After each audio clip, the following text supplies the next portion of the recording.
Selamat datang di channel saya Benua Douki. Jangan lupa di subscribe, like, dan share ya guys. Admin doakan semoga kalian sehat semua. Selamat mendengarkan. Di udara segar dan bersih hutan, Xiaoyan tengkurap sambil bersembunyi di rerumputan. Daun-daun kering di atas tubuhnya memungkinkan dia untuk bersembunyi dengan aman, berusaha keras untuk menahan nafasnya sampai tingkat terendah. Nafasnya sepertinya benar-benar hilang. Tubuhnya diam seperti batu sementara matanya menembus rerumputan dan menatap tak tergoyahkan ke arah serigala merah raksasa yang perlahan berjalan ke arahnya. Hari ini sudah hari kedua sejak Xiaoyan berpisah dengan dokter peri kecil. Selama 2 hari ini, dia terus melakukan perjalanan menuju pusat pegunungan binatang ajaib. Menurut kecepatannya, dia sekarang harus berada di bagian tengah pegunungan binatang ajaib. Selama 2 hari ini, Xiaoyan bertemu lebih dari 10 serangan dari binatang ajaib, di mana dia mencapai 2 kemenangan. Adapun sisanya, mereka berakhir dengan dia melarikan diri untuk hidupnya.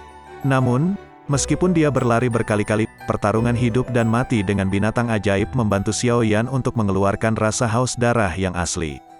2 hari terakhir ini, Xiaoyan terus mencoba mencari lokasi pelatihan yang diminta Yao Lao tapi belum menemukan lokasi yang sesuai. Jadi dia hanya bisa terus bergerak dan menantang bahaya dari serangan Magic Beast saat dia melanjutkan cara hidupnya yang hati-hati. Serigala merah raksasa di depan Xiaoyan adalah serigala api peringkat 1 yang matang. Kekuatannya sebanding dengan manusia 6 bintang Douze. Dalam banyak perkelahian dengan binatang ajaib sebelumnya, dia telah bertemu dengan serigala api sebelumnya tetapi karena pembatasan pedang berat di punggungnya menempatkannya di bawah, dia akhirnya melarikan diri. Dengan jari menyentuh tanah, Xiaoyan menatap serigala merah raksasa yang sudah dalam jangkauan tangan. Tubuhnya tiba-tiba sedikit melengkung, mempertahankan posisinya sebentar. Kemudian, seperti busur yang ditarik, dia melesat keluar dari rumput seperti kilatan petir, menyebabkan daun-daun kering beterbangan dan memenuhi udara sebelum perlahan-lahan melayang kembali.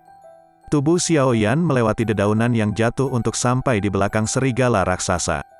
Dengan erat mengepalkan tinjunya, dengan energi ki yang keras, tinjunya menghantam bagian belakang serigala raksasa. Ledakan oktan, saat gema teriakan ke dalam memudar, energi ki yang besar menyebabkan serigala raksasa itu merintih saat tubuhnya dengan kejam disapu lebih dari 10 meter di tanah sebelum akhirnya menabrak batang pohon. 4 anggota badannya menegang saat mencoba melawan sebelum akhirnya, dengan enggan melunak dalam kekalahan. Dengan telapak kakinya menginjak tanah dengan keras, Xiaoyan menghela nafas panjang. Setelah berada dalam posisi merayap untuk waktu yang lama, lengan dan kakinya menjadi sedikit mati rasa. Memutar kepalanya, dia dengan cepat berjalan dan menarik belati kecil dari pinggangnya.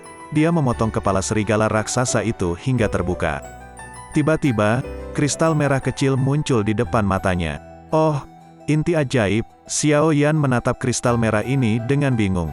Segera setelah dia dengan senang hati mengeluarkannya, tidak peduli sedikit pun tentang darah dan darah kental. Membersihkannya di pakaiannya, ini adalah batu ajaib pertama yang dia dapatkan dalam 2 hari. Setelah mengeluarkan batu ajaib, Xiaoyan melemparkan mayat serigala itu ke satu sisi. Dia mengangkat kepalanya untuk mencoba dan mendapatkan posisinya sebelum berlari menuju suara samar air. Dengan gesit melewati lapisan demi lapisan cabang di hutan, Xiaoyan dengan cepat melakukan perjalanan untuk waktu yang singkat sebelum garis pandangnya tiba-tiba melebar di hadapannya. Suara gemuruh dari air terjun menyebabkan kegembiraan liar memenuhi wajahnya. Saat dia melangkah melewati pohon raksasa terakhir, Xiaoyan tidak bisa menahan nafas dalam-dalam di pemandangan yang muncul di depan matanya. Dalam pandangan Xiaoyan, air terjun besar yang tampak seperti dilapisi lapisan perak jatuh dengan keras dari puncak gunung yang tinggi. Air menabrak batu raksasa menyebabkan uap memenuhi udara. Di kedua sisi air terjun ada beberapa dinding gunung yang terjal. Di dinding gunung, setiap gua yang terbentuk secara alami menyebabkan Xiaoyan sangat gembira. Selama dia menumpuk beberapa batu di pintu masuk gua, dia bisa menahan binatang ajaib. Tidak pernah lagi dia harus khawatir bahwa dia akan menemukan ular berbisa yang buas di sisinya ketika dia bangun dari pelatihannya. Akhirnya menemukan tempat latihan terbaik. Xiaoyan bergumam sebelum dia membuka lengannya lebar-lebar dan menghirup udara yang dipenuhi uap air. Menggosok hidungnya, telapak tangan Xiaoyan berubah saat 2 gulungan muncul di tangannya. Kedua gulungan ini diperoleh Xiaoyan di dalam gua dan karena keadaannya yang berbahaya selama 2 hari terakhir, dia tidak punya waktu untuk mempelajarinya secara detail. Sekarang setelah dia menemukan tempat berlindung yang aman, dia akhirnya bisa merasa nyaman dan mulai mempelajari gulungan-gulungan itu. Melompat melintasi lembah, Xiao Yan dengan santai menuju ke air terjun. Tatapannya dengan hati-hati memindai area sekitarnya dan hanya setelah menemukan bahwa tidak ada binatang ajaib di dekatnya, dia akhirnya menghela nafas lega. Sesampainya di tembok gunung yang terjal, Xiao Yan butuh waktu lama untuk hati-hati memilih gua yang berjarak 4 hingga 5 meter darinya. Dengan hati-hati memanjat bebatuan yang licin, Xiao Yan seperti monyet yang gesit dan dengan cepat masuk ke dalam gua yang dia pilih sebelumnya. Itu agak dingin di dalam gua dan tidak terlalu kecil, jelas lebih dari cukup bagi Xiao Yan untuk tinggal di sini sendirian. Dengan penuh perhatian menyapu pandangannya ke lantai di dalam gua, Xiao Yan tidak menemukan tanda-tanda bahwa binatang ajaib pernah berada di dalam gua. Dengan itu dia akhirnya merasa diyakinkan. Dia membersihkan gua dengan cepat sebelum mengeluarkan beberapa perlengkapan berkemah dari cincin penyimpanannya dan membangun tempat tidur yang lembut dan kering. Setelah menyiapkan barang-barang penting, Xiao Yan menggunakan batu besar untuk memblokir pintu masuk gua sehingga hanya satu orang yang bisa melewatinya pada satu waktu. Karena dia akan menghabiskan banyak hari di sini, masalah keamanan adalah yang terpenting. Menyelesaikan tugas ini, Xiao Yan bertepuk tangan untuk menghilangkan kotoran di atasnya. Saat dia menatap gua yang agak gelap, dia merenung sejenak dan kemudian mengeluarkan 3 batu bulan yang dia ambil dari gua harta karun dan meletakkannya di alur di dinding. Cahaya lembut itu segera membuat gua menjadi cerah. Saat dia melihat ke gua yang benar-benar baru, Xiao Yan menyeringai dan duduk di tempat tidur empuk sambil menghela nafas panjang. Segera setelah itu, dia menyilangkan kaki dan membentuk segel pelatihan dengan kedua tangan. Perlahan-lahan memulihkan Dao Qi yang telah dia gunakan dan kelelahan mental plus fisik dari 2 hari perjalanan yang terus-menerus dan terburu-buru. Saat Xiao Yan terdiam, napasnya berangsur-angsur stabil dan siklus sempurna dari pernafasannya terbentuk. Setiap kali siklus pernapasan bergantian, benang energi samar terbentuk di udara di sekitar tubuh Xiao Yan dan mengikuti pernapasan Xiao Yan mengalir ke tubuhnya. Dan setelah jalur Qi-nya menyempurnakan energinya, energi itu disimpan ke dalam pusaran Qi di perut bagian bawahnya. Saat dia diam-diam berlatih, pikiran Xiao Yan tenggelam ke dalam tubuhnya. Dengan inner view yang menakjubkan, dia bisa melihat dengan jelas Dao Qi yang mengalir di tubuhnya. Pikirannya melewati beberapa jalur Qi inti sebelum akhirnya tiba di daerah perut bagian bawah. Sebagai dasar dari Dao Qi, pusaran perlahan berputar seperti yang terlihat di pandangannya. Sekali lagi melihat pusaran Qi yang ajaib ini, Xiao Yan merasa sedikit bersyukur. Setelah hampir 1 tahun pelatihan, pusaran Qi putih susu seukuran ibu jari dari saat dia baru saja maju menjadi Dao Ze telah berubah menjadi warna kuning muda karena metode Qi. Lebih jauh, itu jauh lebih luas dari sebelumnya. Xiao Yan dapat dengan jelas merasakan bahwa konsentrasi Dao Qi di pusaran Qi lebih dari 10 kali lebih kuat dari yang semula. Menatap Dao Qi kuning muda yang terus mengalir dari jalur Qi ke Qi Vortex, Xiao Yan samar-samar tersenyum saat pikirannya perlahan-lahan menarik dari dalam tubuhnya. Hanya ketika Dao Qi di dalam tubuhnya telah benar-benar pulih, Xiao Yan membuka matanya. Dengan malas memutar tubuhnya, tubuh Xiao Yan sekali lagi terasa segar. Dengan erat mengepalkan tinjunya, Xiao Yan bisa merasakan bahwa karena latihan pahit baru-baru ini, kekuatannya saat ini perlahan meningkat dari keadaan saat ini dari bintang 5 Dao Ze menjadi bintang 6. Mungkin dalam 1 atau 2 bulan lagi, dia akan bisa memasuki level 6 bintang. Dan ketika saat itu tiba, jika dia menghilangkan batasan dari pedang berat dan bersama dengan beberapa jenis teknik Dao tingkat Xuan, itu mungkin baginya untuk bersaing melawan Dao Ze bintang 8. Tentu saja ini hanya jika kelas teknik Dao yang dikuasai Dao Ze bintang 8 tersebut berada di bawah Xiao Yan. Bagaimanapun, metode Qi Xiao Yan adalah tingkat terendah dari Huang. Ini adalah satu-satunya kelemahannya. Setelah memulihkan energinya ke tingkat normal, Xiao Yan membalik telapak tangannya dan gulungan hitam muncul di tangannya. Ini adalah teknik Dao terbang Xuan tinggi. Terbang di langit adalah impian setiap orang, dan berkenaan dengan pemikiran untuk terbang bebas melintasi langit, Xiao Yan juga sangat tertarik. Terbang adalah cara terbaik untuk melarikan diri. Jika mereka tidak memiliki elang biru dokter peri kecil malam itu, kesulitan keduanya untuk melarikan diri dari tebing yang sangat dikelilingi akan meningkat tajam. Di benua Dao Qi, mengubah Dao Qi menjadi sayap adalah hak yang hanya dimiliki oleh praktisi kuat yang merupakan Dao Wang ke atas. Selebihnya, mereka hanya bisa menatap ke langit dan mendesah. Namun Xiao Yan secara kebetulan memperoleh teknik dao terbang langka yang memungkinkannya melepaskan diri dari batasan yang dimiliki orang lain.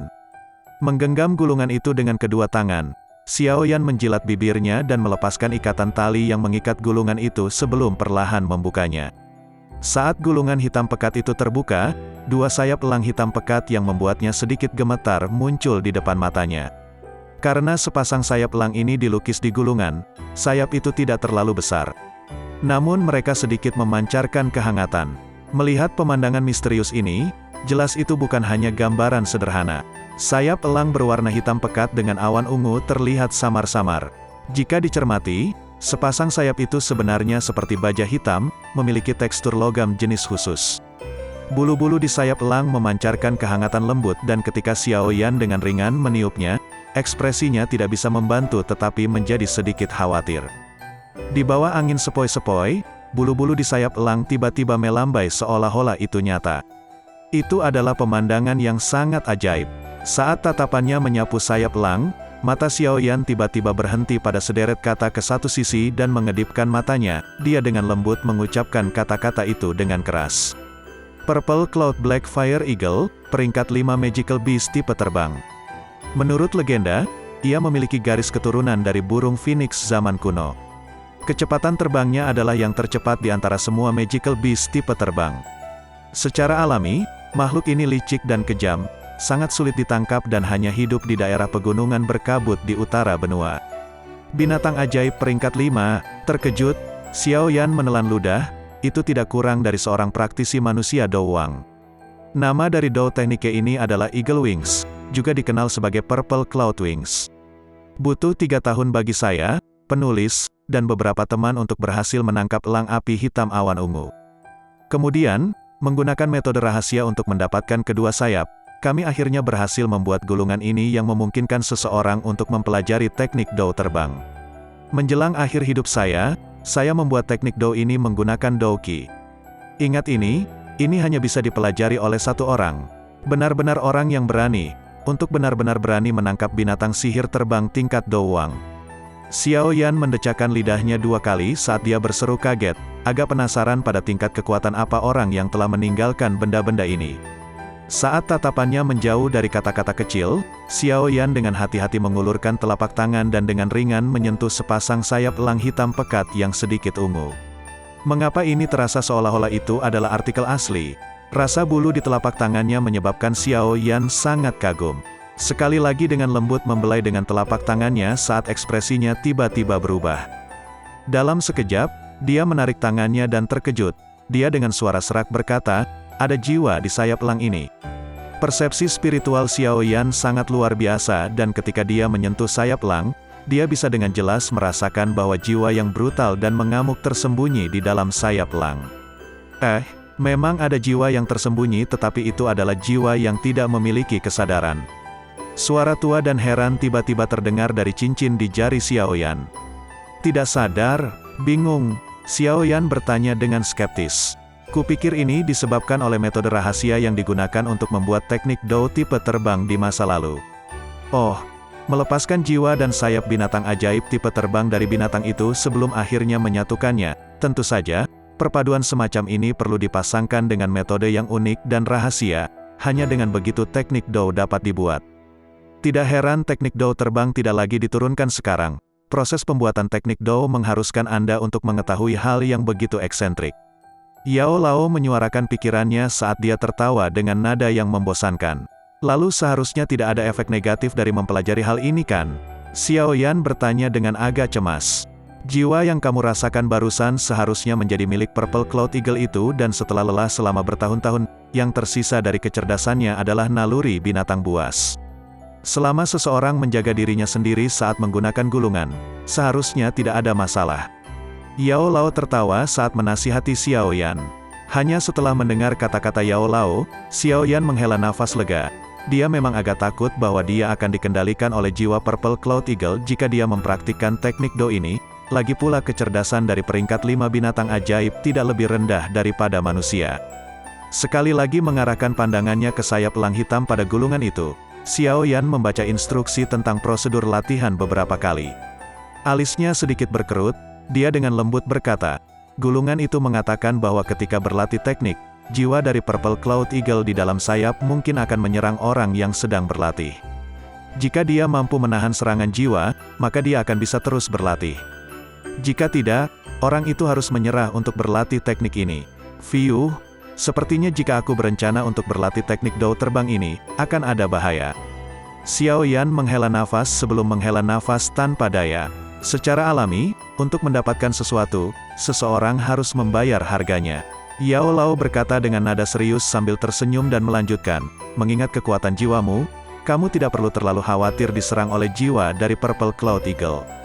Meskipun dulunya peringkat 5, sekarang hanya jiwa yang rusak yang tidak bisa berbuat banyak." Mendengar kata-kata ini, Xiao Yan sedikit memiringkan kepalanya. Segera setelah itu, dia mengertakkan gigi dan akhirnya membuat resolusi sambil perlahan meregangkan telapak tangannya. Kedua telapak tangan pindah ke gulungan dan dengan lembut menekan sayap lembut.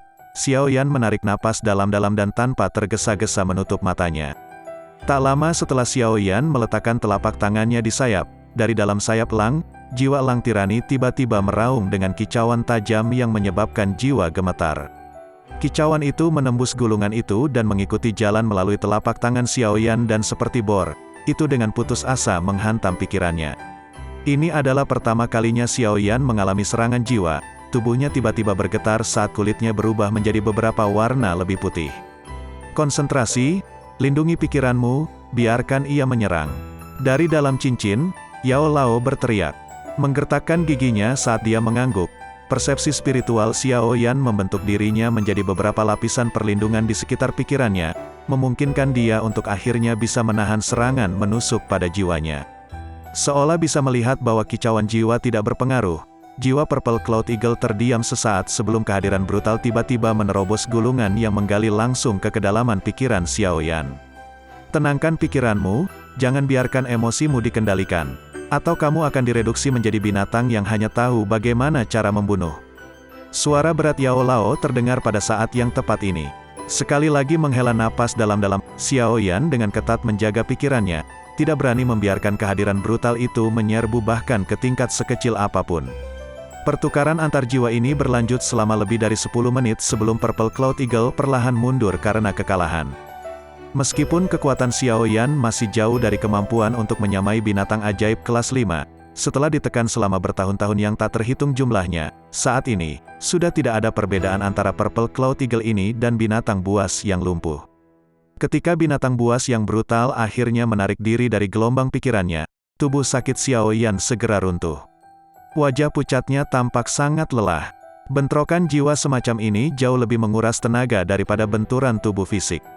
"Apakah ini dianggap sukses?" Xiao Yan bertanya sambil menyeka keringat dari alisnya. "Ya, Anda sekarang memiliki kualifikasi untuk mempraktikkan teknik ini." Xiao Yan merasa bersyukur atas kata-kata ini, sambil tertawa, dia sekali lagi menempatkan kedua telapak tangan di sayap elang.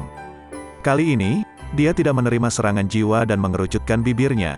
Dao Qi di dalam tubuh Xiao Yan mengikuti instruksi pada gulungan saat perlahan mulai mengalir.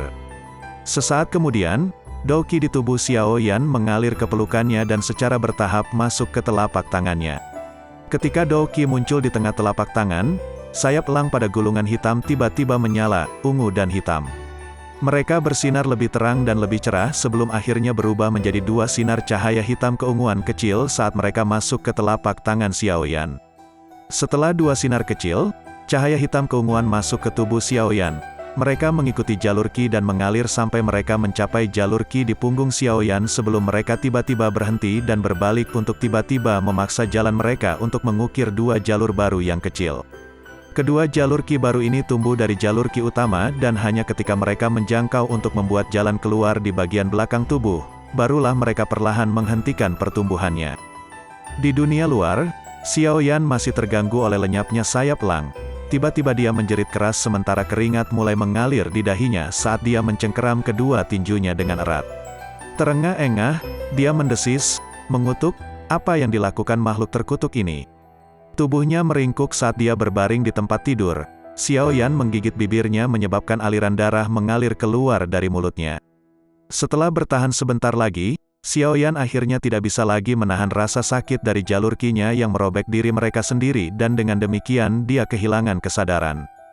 Ketika Xiaoyan sadar kembali, dia merasakan sedikit rasa sakit di sekujur tubuhnya, seperti ditusuk oleh jarum. Dia membelai cincin penyimpanan di jarinya dan menarik botol gio kecil.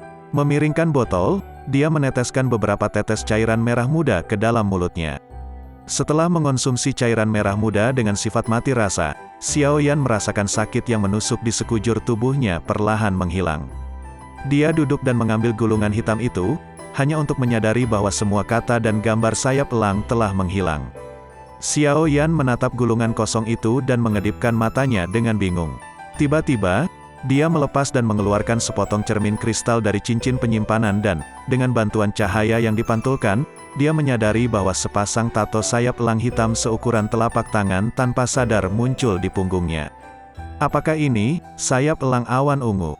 Xiaoyan bergumam pada dirinya sendiri dengan suara yang agak tidak pasti. Dou qi di tubuhnya mengalir menuju dua jalur qi yang telah dibuat dengan paksa dan menjadi tato di punggungnya. Setelah menerima dou qi yang ditransmisikan, tato hitam pekat segera memancarkan cahaya ungu samar. Akhirnya, itu berubah menjadi sepasang sayap yang kokoh. Ukuran sayap elang hitam juga meluas dari seukuran telapak tangan menjadi sekitar setengah kaki. Xiaoyan dengan rasa ingin tahu melihat sepasang sayap elang dengan garis ungu saat dia berpikir untuk memindahkannya. Sebuah gaya angkat kecil diciptakan di bawah tubuhnya tetapi itu terlalu kecil untuk mengangkatnya dari tanah. Untuk terbang menggunakan sayap awan ungu, itu akan membutuhkan dou qi dalam jumlah besar. Dengan kekuatan Anda saat ini dan kurangnya latihan mengendalikan sayap, saya khawatir Anda hanya bisa meluncur dalam jarak dekat. Melihat tindakan Xiaoyan yang agak lucu, Yao Lao tidak bisa menahan tawa. Xiaoyan menyeringai dan menganggukkan kepalanya. Sejak awal, dia tidak menyangka bisa langsung terbang. Hasil kecil yang dia miliki saat ini sudah sangat memuaskan. Bagaimanapun, semuanya harus dilakukan perlahan. Ketika Xiaoyan berhenti mentransfer dou qi, sayap elang di punggungnya sekali lagi bersandar di punggungnya dan berubah kembali menjadi tato hitam pekat dari sepasang sayap elang. Xiaoyan secara bertahap dan dengan malas meregangkan punggungnya sebelum menyimpan gulungan hitam kosong di depannya. Keheningan singkat menyusul, kemudian dia sekali lagi mengeluarkan gulungan yang sangat tua dari cincin penyimpanan. Setelah mengukur gulungan kuno yang tampak kekuningan, Xiaoyan menggosok kedua tangannya.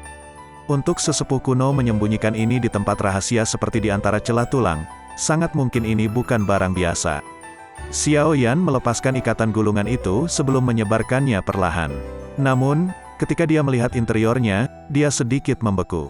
Apa ini? Di depan matanya ada perkamen yang terbuat dari bahan yang tidak diketahui yang sedikit menguning. Di atasnya, ada banyak garis yang seolah-olah digambar tanpa bentuk atau urutan apapun. Xiaoyan perlahan menelusuri salah satu garis dengan jarinya tetapi tidak menemukan apa-apa karena akhirnya mencapai tepi perkamen. Omong kosong macam apa ini? Xiaoyan berkata dengan cemberut saat dia menatap barang rahasia yang memiliki penampilan seperti jimat ini. TL, jimat mengacu pada jimat Tao. Cincin hitam di jarinya bergetar sedikit dan Yao Lao muncul. Yang terakhir menyapu pandangannya ke perkamen yang tampak kuno, mengatupkan alisnya bersama-sama dan berkata dengan suara yang dalam, sepertinya, seperti pecahan peta. Peta, dan yang terfragmentasi. Mendengar kata-kata Yao Lao, Xiaoyan memutar matanya. Minatnya langsung mati. Mengabaikan ketidaktertarikan Xiaoyan, Yao Lao perlahan-lahan menyebarkan seluruh perkamen dan mempelajarinya dengan cermat. Saat tatapannya mendarat di sudut bawah perkamen di mana bayangan kabur dari sesuatu yang tampak seperti bunga teratai, wajahnya tiba-tiba berubah. Sekali lagi, dia membungkuk dan dengan hati-hati mempelajari gambar misterius berbentuk teratai. Benda berbentuk teratai tampak agak kuning dan buram, mungkin karena usianya. Namun, tampilan umumnya masih terlihat. Seluruh lotus berwarna hitam, dengan api hitam tipis tampak menggumpal di permukaan. Ketika dipandang serius, seluruh lotus memberi seseorang perasaan seperti iblis. Guru, apakah Anda menemukan sesuatu? Xiaoyan sedikit terkejut setelah menyaksikan sikap Yao Lao. Setelah bersamanya begitu lama, ini adalah pertama kalinya dia melihat Yao Lao menunjukkan sikap seperti itu. Ini, jangan bilang kalau ini adalah Purifying Demonic Lotus Flame. Setelah menatap tajam ke arah lotus hitam yang aneh dan mempelajarinya dengan cermat, Yao Lao tiba-tiba bergumam dengan takjub. Memurnikan teratai api setan, Xiao Yan mengedipkan matanya dengan tidak pasti sebelum sebuah ide akhirnya terlintas di benaknya. Dia menyelidiki, apakah ini api surgawi? Iya, ini adalah salah satu api surgawi dan itu adalah yang paling misterius di antara peringkat api surgawi. Yao Lao menganggukkan kepalanya dengan serius saat dia berbicara dengan suara yang dalam. The Purifying Demonic Lotus Flame berada di peringkat ketiga di Heavenly Flame Ranking. Ia memiliki kemampuan khusus untuk memurnikan segalanya. Benda apapun yang sedikit terkena itu akan dibersihkan menjadi ketiadaan, kekuatan yang sangat menakutkan. Api surgawi semacam ini sangat langka dengan hanya sekitar 2 atau 3 bunga yang ada, tetapi tidak ada yang tahu di mana mereka berada. Saya tidak tahu siapa sebenarnya yang merekam keberadaan mereka tetapi tidak ada yang pernah melihat nyala api ini. Satu-satunya alasan saya bisa mengenalinya adalah karena saya beruntung menemukan beberapa petunjuk kasar tentang itu ketika saya mencari api surgawi. Hah, jangan beritahu saya bahwa peta ini akan mengarahkan jalan ke Purifying Demonic Lotus Flame. Yao Lao berseru sambil menatap perkamen yang tampak kuno dengan kaget. Sayang sekali ini hanya fragmen peta. Dengan informasi yang tidak jelas seperti itu, kami tidak memiliki harapan untuk menemukannya. Ketertarikan Xiao Yan telah melonjak tetapi ketika dia mengingat bahwa itu hanya sebagian dari peta, dia merasa menyesal. Sudah cukup beruntung untuk menemukan informasi kecil tentang memurnikan teratai api setan. Bahkan jika kamu berhasil menemukan nyala api sekarang, kamu tidak memiliki kemampuan untuk melakukan apapun. Mari kita lakukan dengan lambat. Kamu mungkin menemukan fragmen peta lain di masa depan. Yao Lao tersenyum dan berkata, jika kamu berhasil menelan Purifying Demonic Lotus Flame, akan sulit untuk memprediksi level Flame Mantra kamu akan berkembang. Bukankah yang tertinggi adalah tingkat tinggi Tian? Xiao Yan merentangkan tangannya dan bergumam. Itu mungkin tidak benar. Yao Lao tertawa pelan sebelum tiba-tiba terdiam. Dia melambaikan tangannya dan berkata dengan suara lembut, benua Doqi sangat besar. Begitu kamu telah mencapai tingkat tertentu, kamu secara alami akan menyadari betapa besarnya itu. Untuk kamu saat ini, lebih baik jujur naik dari bawah. Jangan lupa bahwa hanya pasukan Wolf Head Mercenary kecil sudah cukup untuk membuatmu babak belur. Xiao Yan menatap Yao Lao yang misterius dan mengangguk tanpa daya. Dia menggosok bibirnya dan berkata, siapa yang tidak naik dari bawah? Yao Lao tersenyum dan dengan sedikit gemetar, berubah menjadi aliran cahaya yang kembali ke dalam cincin. Saat dia melakukannya, dia tertawa untuk terakhir kalinya, beristirahatlah untuk hari ini. Mulai besok dan seterusnya, kami akan memulai pelatihan. Mendengar ini, Xiao Yan menyentuh wajahnya dan menyeringai, aku menantikannya. Sinar matahari yang hangat menyinari tanah. Di bawahnya, air terjun besar melonjak ke depan dengan sekuat tenaga, akhirnya berubah menjadi garis keperakan saat mengalir turun dari tebing seperti naga yang marah. Seketika, suara gemuruh bergema di seluruh lembah kecil. Berdiri di bawah air terjun, Xiao Yan menghirup udara lembab dalam-dalam. Dia mengangkat kepalanya dan menyaksikan air terjun besar yang menjulang tinggi. Di dalam dadanya, jantungnya tidak bisa menahan gemetar. Di tanah kosong di belakang Xiao Yan, puluhan tiang kayu ditancapkan ke tanah. Sekitar 2 meter di atas mereka, ada lebih dari 10 batang kayu yang tergantung dari cabang-cabang tinggi, bergoyang ke segala arah saat angin kencang bertiup. Cincin hitam itu sedikit bergetar dan Yao Lao keluar dari situ dengan goyah. Dia tersenyum dan mengangguk ketika dia melihat lusinan batang kayu. Dengan tatapan agak menyesal, dia melihat ke arah Xiao Yan, menunjuk ke batang kayu dan tersenyum. Setiap pagi mulai sekarang, kamu akan berlatih di batang kayu ini. Saya akan memanipulasi lok gantung ini untuk menyerangmu. Kamu harus menghindarinya dan kamu tidak diizinkan untuk melepaskan pedang yang berat. Oh, aku hampir lupa. Kamu bisa mulai menyebutnya, penguasa suan berat. Saat kamu menghindar, kamu tidak diizinkan untuk menjatuhkan penguasa suan berat. Selain itu, kamu tidak diperbolehkan menggunakan vacuum hand, atau fire palm. Mendengar ini, Xiao Yan sedikit memiringkan kepalanya, wajahnya dipenuhi dengan keinginan. Dia cukup percaya diri tentang kecepatan menghindarnya. Apakah kamu ingin mencoba? Melihat ekspresi Xiao Yan, Yao Lao tiba-tiba tersenyum dan berkata, senyuman itu agak licik. Jika Anda bersedia, mengangkat bahu, kaki Xiao Yan melangkah dari tanah, mendorong tubuhnya dengan elegan ke salah satu batang kayu. Tubuhnya yang tinggi memberinya watak yang sedikit lebih unggul saat dia melambaikan tangannya pada Yao Lao dan berkata, "Ayo. Biarkan saya melihat betapa sulitnya hal yang sebenarnya dirancang oleh guru ini." Dia dengan bebas memanipulasi Doqi di tubuhnya dan dengan cepat memindahkannya ke kakinya. Sekali lagi, dia melangkah dengan berat dan kakinya akhirnya dibebaskan. Pada saat yang sama, dia menghindari dua batang kayu lain yang menuju ke arahnya. Meskipun Xiao Yan berhasil menghindari serangan itu, kakinya tertancap di tiang kayu saat batang kayu kelima meluncur ke arahnya. Akhirnya, itu dengan kejam menjatuhkannya dari tiang kayu. Melihat Xiao Yan yang mengerang di tanah, Yao Lao bertanya sambil tersenyum, "Bagaimana? Apa yang Anda lakukan pada tiang kayu itu?" Xiao Yan mengusap dadanya yang bengkak saat dia mengerang. Tiang kayu itu dilapisi lem hitam. Setiap kali kamu bergerak, kamu perlu menggunakan Doqi untuk mengatasi rasa lengket. Jika tidak, kamu tidak akan mengelak tepat waktu dan tersingkir. Oleh karena itu, kamu harus terus menjaga aliran Doqi di tubuhmu sambil menghindar. Setelah mempertahankan keadaan ini untuk waktu yang lama, kamu akan mendapatkan banyak keuntungan. Yao Lao tersenyum tipis. Benda ini di sini dimaksudkan untuk melatih ketangkasan dan kendalimu atas Doqi. Yao Lao berbalik, menunjuk ke tiang kayu dan tersenyum. Mendengarkan. Sekian akhir cerita episode kali ini. Terima kasih.